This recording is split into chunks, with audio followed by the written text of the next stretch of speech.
friend, this is another book of John Gray.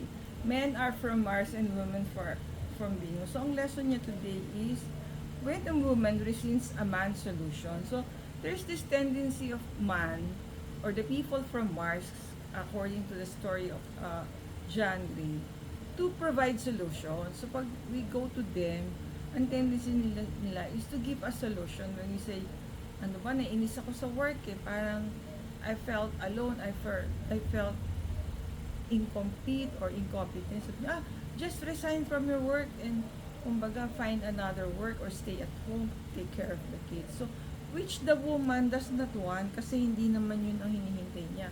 She just want to be listened to. So, ito yung mga sample ng statement na we feel offended when our man would tell us, you shouldn't worry as much. Another is, but that is not what I said. It's not such a big deal. Okay, I'm sorry. Now, can we just forget it? Why don't you just do it? But we do talk. You shouldn't feel hurt. That's not what I meant. So, what are you trying to say? So, yun yung mga things that we feel na when our man would tell us, we feel offended some more. I got it. That is what you should do.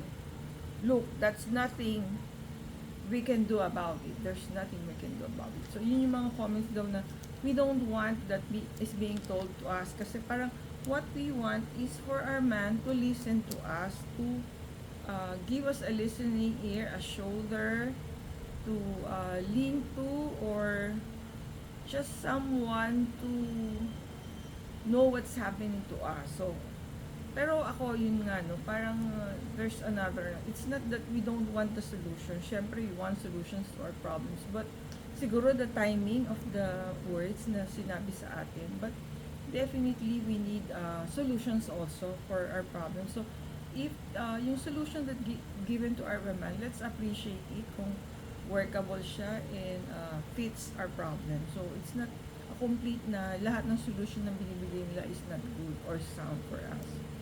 So, by clearly understanding that his timing and delivery are being rejected and not his solution, a man can handle a woman's resistance much better. So, yan. Kung baga talaga, communication yung solution sa ating mga conflicts, di ba? Thank you for watching. See you in our next video.